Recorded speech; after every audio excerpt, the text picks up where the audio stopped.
Yet another security lapse involving the Secret Service. This time we're finding out today it took over a year to fix the alarm at the Houston home of former President George H.W. Bush.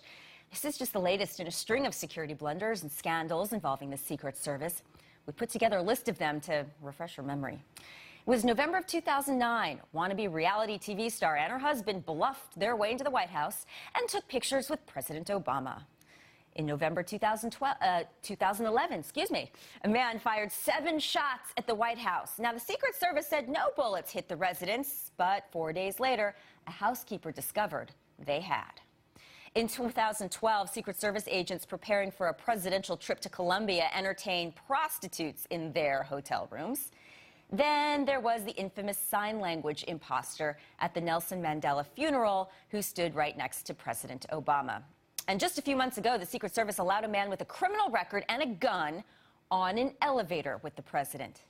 Then this month, we had the postal worker on the gyrocopter. You've certainly seen pictures of that. The Secret Service was alerted months ago of his plan, turns out.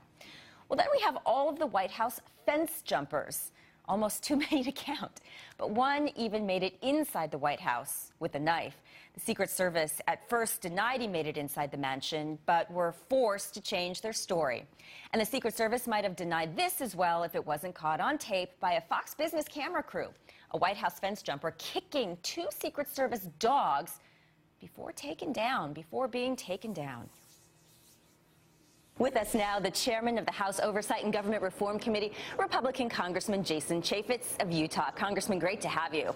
So our 90-year-old former president did not have a working alarm in his home for 13 months.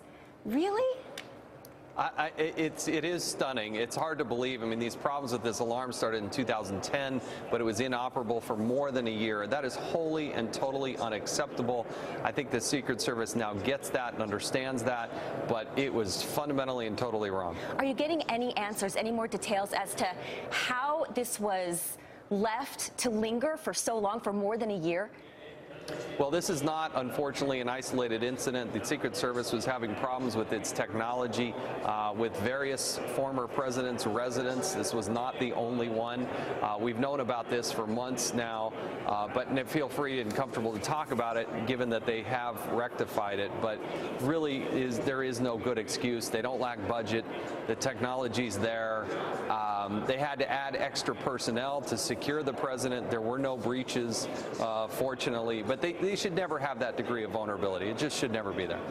And Jay Johnson, Homeland Security, as well as Director of the Secret Service, have acknowledged this report and the need to upgrade technology even from this point. So to your earlier point, are the resources there? You're confident the resources are there to make the necessary upgrades? For not just the residences, but for the White House itself? Well, they had millions of dollars in backlog that I do, again, think that they've rectified at the former president's homes. There is a process in place now to retrofit the fence around the White House. We intend to get another briefing from the Secret Service next week, but that has shown to be a vulnerable situation.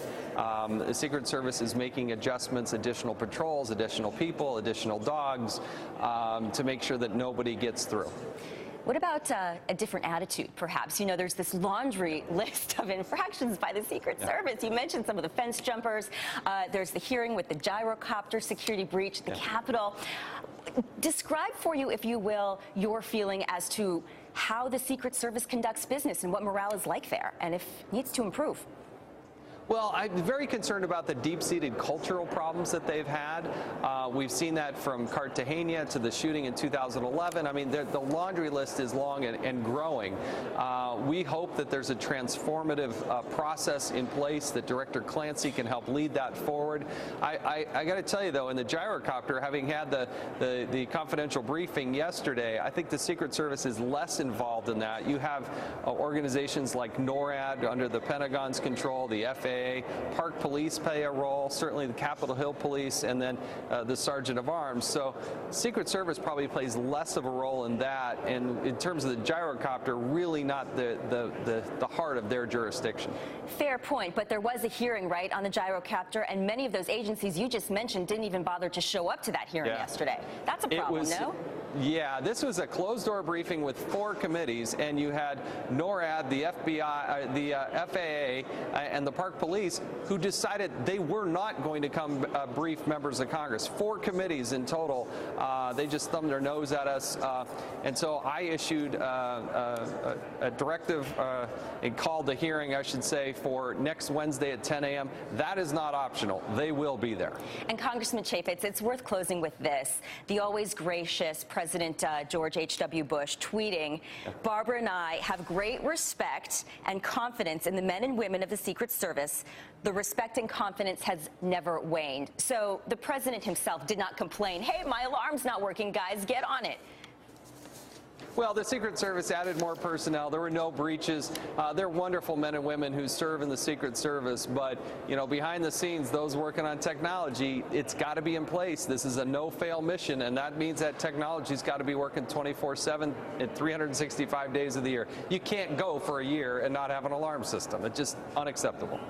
We'll leave it there. Congressman Chaffetz, thanks for joining us. Thank you.